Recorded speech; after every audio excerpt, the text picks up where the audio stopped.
Potosí, janvier 1545. Un jeune berger indien nommé Diego Jalpa s'abrite du froid sur les pentes d'une montagne que son peuple appelait la Belle Montagne. Il allume un feu pour se réchauffer. Le matin, il aperçoit quelque chose dans les cendres de l'argent. Le feu avait été assez chaud pour fondre le minerai. En quelques semaines, les Espagnols s'étaient emparés de la montagne. En une décennie, Potosí était l'une des plus grandes villes de la Terre. Plus grande que Londres, plus grande que Milan, plus grande que tout ce que les Américains avaient jamais vu. Les Espagnols lui donnèrent un nom, le Cerro Rico, la montagne riche. L'empereur Charles V l'appela le trésor du monde. Il avait raison, et cela l'a détruit. Voici la question que le dossier médico-légal vous force à poser. Comment l'empire possédant le plus d'argent de l'histoire de l'humanité a-t-il pu faire faillite non pas une, mais 4 fois sous le règne du même roi ? L'histoire officielle veut que l'Espagne ait été terrassée par une démesure militaire, par des guerres incessantes, par des rois incompétents dépensant au-dessus de leurs moyens. Cette version n'est pas fausse, mais elle est incomplète. Le dossier médico-légal révèle quelque chose de plus étrange et de plus inquiétant. Quelque chose qui remet en question l'hypothèse fondamentale que beaucoup d'entre nous entretiennent selon laquelle la monnaie forte est sauf la protection ultime. L'Espagne n'a pas échoué parce qu'elle a manqué d'argent. Elle a échoué à cause de ce que l'argent a fait à tout ce qui l'entourait. Et ce mécanisme est toujours à l'œuvre aujourd'hui. L'Espagne de 1545 était déjà l'empire le plus puissant que le monde ait jamais connu. Elle contrôlait la moitié du monde connu. Ses armées étaient invaincues. Sa marine transportait des trésors à travers 2 océans. Lorsque le Cerro Rico fut découvert, il sembla confirmer une chose en laquelle les Espagnols croyaient déjà que Dieu leur avait donné la domination sur la terre. Potosí se situe à plus de 4520 mètres d'altitude dans les Andes de ce qui est aujourd'hui la Bolivie. L'air y est rare. Le froid est brutal. À son apogée au début du XVIIe siècle, la ville comptait plus de 200 000 habitants. Marchands, prêtres, prostituées, esclaves, ouvriers, indigènes, administrateurs, espagnols, banquiers génois, affranchis africains. Toutes les langues du monde connues y étaient parlées. La montagne a produit 60% de l'offre mondiale d'argent pendant la majeure partie de la seconde moitié du XVIe siècle. Entre 1545 et 1810, Potosí a contribué à près de 20% de tout l'argent jamais extrait dans l'histoire de l'humanité. Le travail qu'il extrayait était humain et forcé. Sous le système de la Mita, une adaptation coloniale d'une corvée de travail inca, les communautés indigènes étaient tenues d'envoyer une partie de leurs hommes travailler dans les mines pendant des périodes déterminées. Les conditions étaient celles auxquelles on peut s'attendre pour une opération d'amalgamation au mercure en altitude au XVIe siècle. On estime que 8 millions de personnes sont mortes dans ces mines au cours de la période coloniale. L'argent qu'ils extrayaient a rendu l'Espagne fabuleusement, historiquement, incomparablement riche et simultanément la vidé de l'intérieur. Il y avait un prêtre à l'université de Salamanque connu de ses étudiants sous le nom de docteur Navarrus. C'était un théologien, pas un économiste. Le mot n'existait pas encore. Mais en 1556, 11 ans seulement, après la découverte du Cerro Rico, il publia quelque chose qui aurait dû tout changer. Il écrivit à partir d'observations directes que les prix en France étaient plus bas que les prix en Espagne parce que la France avait moins d'argent que l'Espagne. Il écrivit qu'avant que les Indes ne soient découvertes et n'inondant l'Espagne d'or et d'argent, le travail et les marchandises coûtaient beaucoup moins cher qu'aujourd'hui. Il écrivit que l'argent vaut plus là où il est rare et moins là où il est abondant. En 1556, un théologien d'une université espagnole avait formulé la théorie quantitative de la monnaie.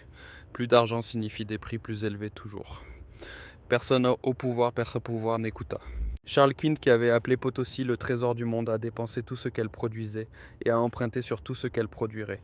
À sa mort, il laissa à son fils Philippe une montagne d'argent et une montagne de dettes. Philippe II était appelé Philippe le Prudent.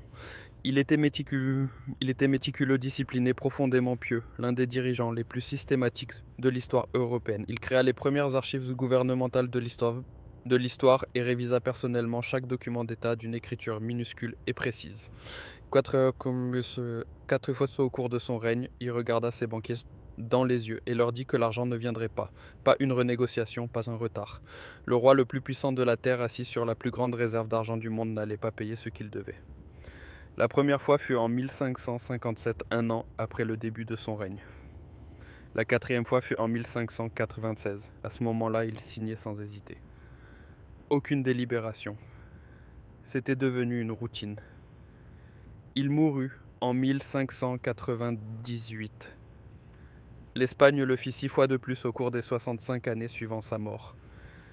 13 fois au total entre 1500 et 1900. Le record absolu pour une nation souveraine. Tout cela alors que l'argent sortait encore de la montagne. À présent, le mécanisme. Si vous comprenez l'avilissement monétaire, vous savez à quoi cela ressemble de l'intérieur. Les empereurs romains ont réduit la teneur en argent du denier lentement au début, puis de manière catastrophique, jusqu'à ce que des pièces qui avaient été composées à 98% d'argent n'en contiennent plus que moins de 1%. Ils se sont avilis jusqu'à l'effondrement. L'Espagne n'a pas avili son argent.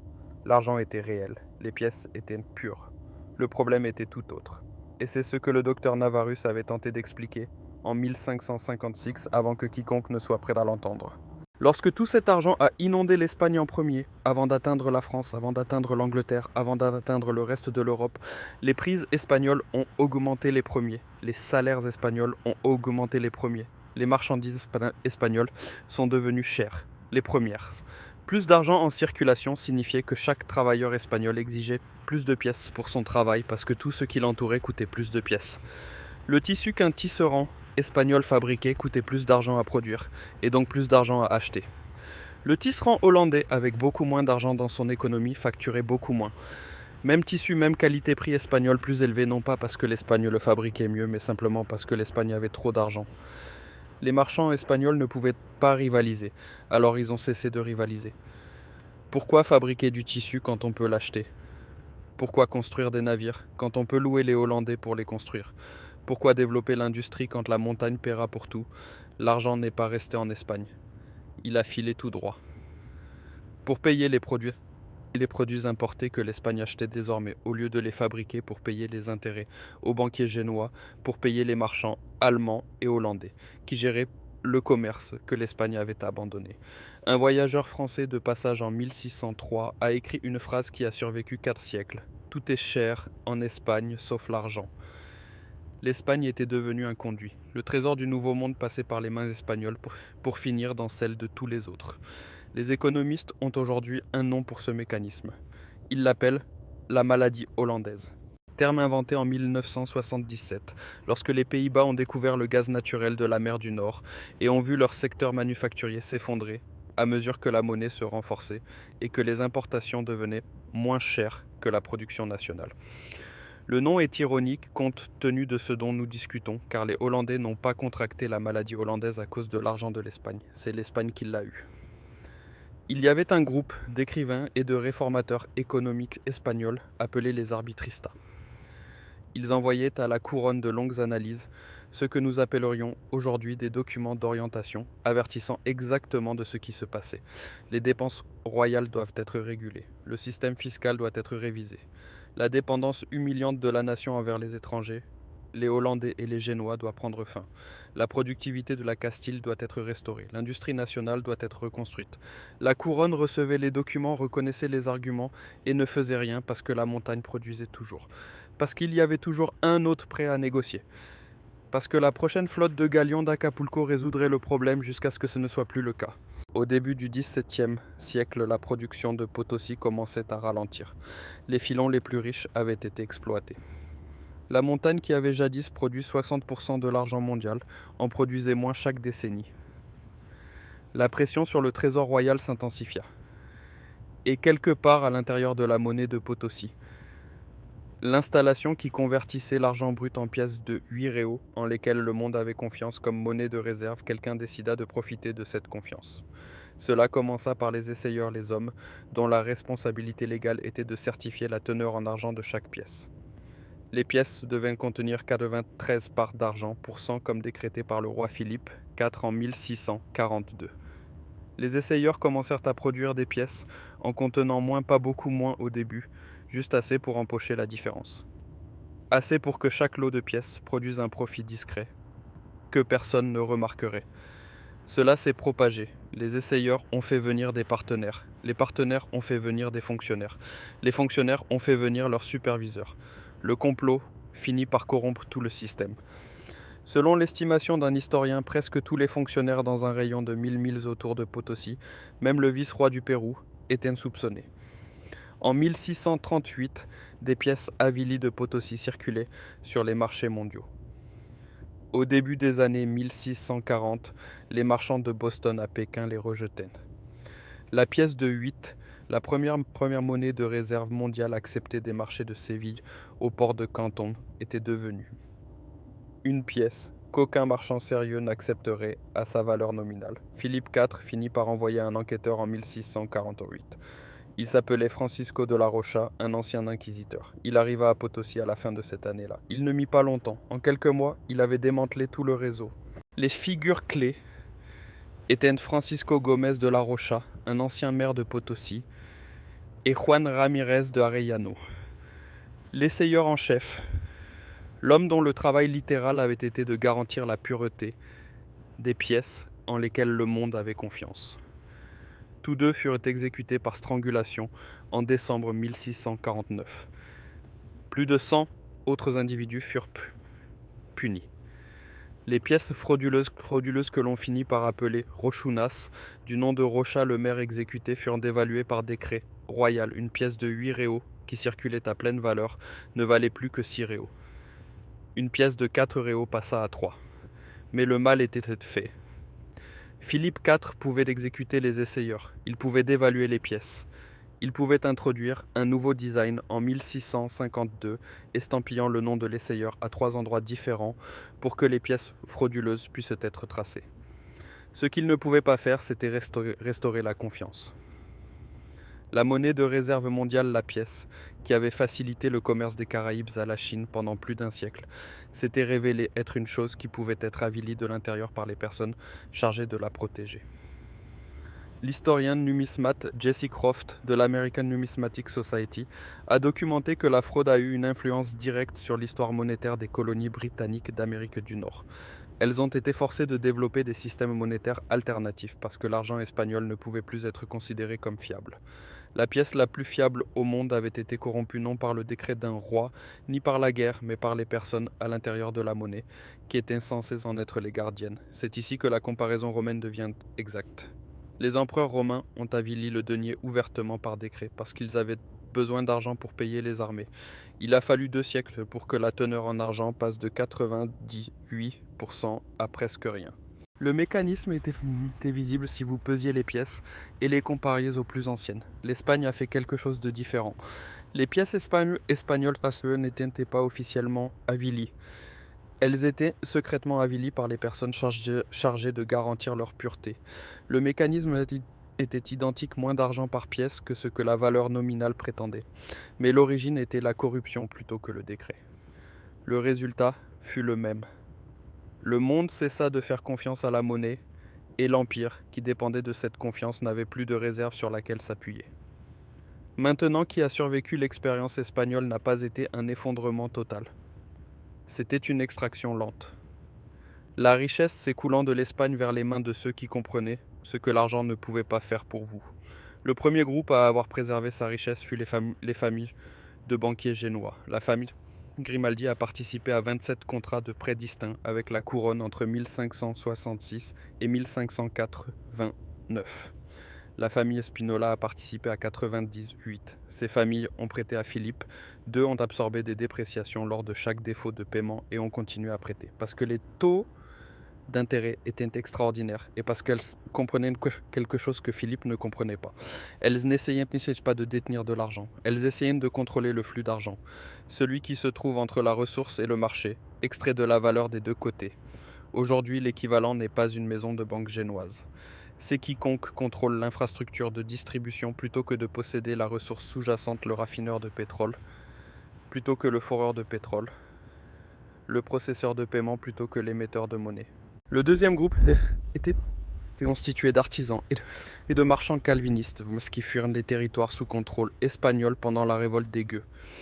Ils ne partirent pas avec des terres, des mines ou des monopoles royaux, les actifs que l'Espagne considérait comme de la richesse. Ils partirent avec des compétences.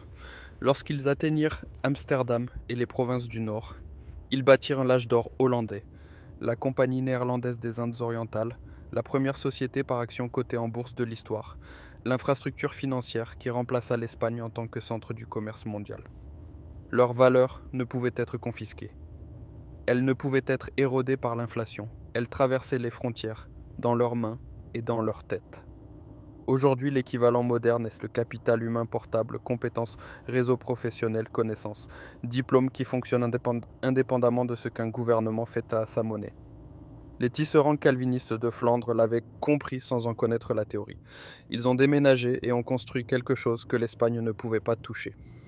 Le troisième groupe était de propriétaires syriens, de producteurs de vérivotières espagnols, ceux qui disposaient d'une véritable capacité de production ne dépendant pas du système impérial financé par l'argent.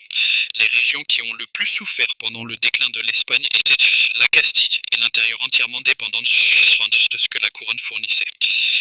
Les régions côtières, qui pouvaient commercer directement et posséder des économies agricoles et de pêche fonctionnelles, se sont adaptées. C'est la même leçon que les archives romaines montrent et la même leçon que chaque crise monétaire de l'histoire confirme. La personne ayant une capacité de production qui fonctionne indépendamment de ce que fait la monnaie possède quelque chose que celui qui détient des promesses financières n'a pas.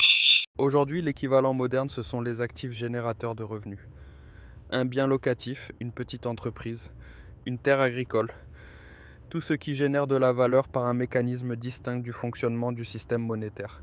Si cela fonctionne quand la monnaie fonctionne, et aussi quand elle ne fonctionne pas, cela vaut plus que ce qui ne fonctionne que lorsque la monnaie le fait. La quatrième leçon, la plus contre-intuitive, concerne les juraux. Il s'agissait d'instruments de dette royale, essentiellement des obligations du gouvernement espagnol. Lorsque l'argent a afflué, l'élite riche d'Espagne a investi son argent dans des juraux plutôt que dans des entreprises productives. Le rendement était garanti par la couronne. Pourquoi construire une usine quand le roi vous paie des intérêts? Pourquoi développer des réseaux commerciaux quand le trésor couvre tout? La couronne a fait défaut 13 fois. Les détenteurs de juraux ont été ruinés à plusieurs reprises. Ils avaient choisi la promesse du roi plutôt que la capacité productive. La promesse a échoué. La terre, les compétences, les routes commerciales, elles sont restées. Aujourd'hui, la question équivalente et c'est la même que celle que les arbitristas posaient en 1580. Lorsque le système qui soutient une promesse commence à s'essouffler, que vaut réellement cette promesse? Une obligation d'État est une promesse, une pension l'est aussi. La sécurité sociale également, tout comme tout instrument financier dont la valeur dépend de la volonté et de la capacité continue d'une institution à payer. Les juraux espagnols étaient l'investissement le plus sûr au monde en 1560. L'histoire de ce qui s'est passé ensuite est connue. Les États-Unis d'aujourd'hui ne sont pas l'Espagne, que cela soit clair. La comparaison est un avertissement sur un mécanisme, pas une prédiction d'un résultat. Mais le mécanisme est le même. Les États-Unis émettent la monnaie de réserve mondiale. Cela signifie que le monde a besoin de dollars pour commercer. Ce qui signifie que les États-Unis peuvent accuser des déficits commerciaux sans conséquence immédiate, ce qui signifie qu'il devient moins cher d'importer que de fabriquer localement. La part de l'industrie manufacturière américaine dans l'économie est passée de 28% en 1953 à environ 11% aujourd'hui. Les emplois comme eux qui ont construit la classe moyenne ont été délocalisés en Chine, au Mexique, au Vietnam, parce que la monnaie de réserve rendait les importations bon marché et la production nationale relativement coûteuse. L'argent de l'Espagne a rendu les produits espagnols non compétitifs. Le statut de réserve du dollar a rendu l'industrie américaine non compétitive. Le mécanisme n'est pas identique, mais il rime. L'Espagne avait des économistes, les arbitristas, qui ont diagnostiqué le problème clairement et ont été ignorés. Les États-Unis ont eu des économistes qui mettent en garde contre la désindustrialisation et la dépendance à la monnaie de réserve depuis des décennies. L'accueil a été le même. L'élite riche de l'Espagne a investi dans des juraux plutôt que dans des usines, parce que le rendement garanti était trop attrayant. Le capital américain a afflué vers l'ingénierie financière et les bons du trésor pendant 40 ans pour la même raison. Pourquoi construire quelque chose quand le rendement est inférieur à ce que le gouvernement paie? Et la monnaie de réserve espagnole, la pièce de 8, était la pièce la plus fiable au monde, jusqu'à ce que les gens, à l'intérieur de la monnaie, ne l'avilissent en secret pendant 30 ans. La question qui mérite d'être posée n'est pas de savoir si cela se produit, c'est de savoir si vous êtes positionné pour le moment où le monde s'en apercevra. La fraude de la monnaie de Potosi a été détectée en 1648. Les pièces circulaient depuis 1638, 10 ans de pièces avilies sur les marchés mondiaux avant même que l'enquête ne soit lancée. Les marchands de Boston et de Pékin avaient déjà cessé de les accepter. La confiance était déjà brisée. Le décret est venu après, c'est généralement le cas. Le dossier médico-légal de l'Empire espagnol pointe vers la même conclusion que le dossier romain, le dossier argentin et tous les autres cas examinés. La leçon de Potosi n'a pas été écrite par Philippe II. Elle n'a pas été écrite par les arbitristas dont les avertissements ont rempli les archives. Elle a été écrite par les banquiers génois qui contrôlaient le flux d'argent sans jamais toucher une mine. Par les tisserands calvinistes qui sont passés à Amsterdam avec leurs compétences et ont construit ce que l'argent de l'Espagne ne pouvait pas, un empire productif. Et par les 8 millions de personnes dont le travail a produit le trésor qui a enrichi tout le monde sauf elles. Elles comprenaient chacune à leur manière ce que l'empire le plus riche de la terre a mis 2 siècles à ne pas apprendre. L'argent n'a jamais été la richesse. C'était seulement ce que l'on pouvait en faire. Et ce que l'on pouvait en faire dépendait entièrement de ce que l'on avait construit avant d'en avoir besoin. Si cette analyse médico-légale a changé votre regard sur les forces économiques qui façonnent notre monde aujourd'hui, n'oubliez pas de vous abonner et d'aimer la chaîne. Nous déterrons l'histoire qu'ils ont essayé d'enterrer. Plantez les graines de votre avenir. Le prochain trésor de connaissances sera bientôt ouvert.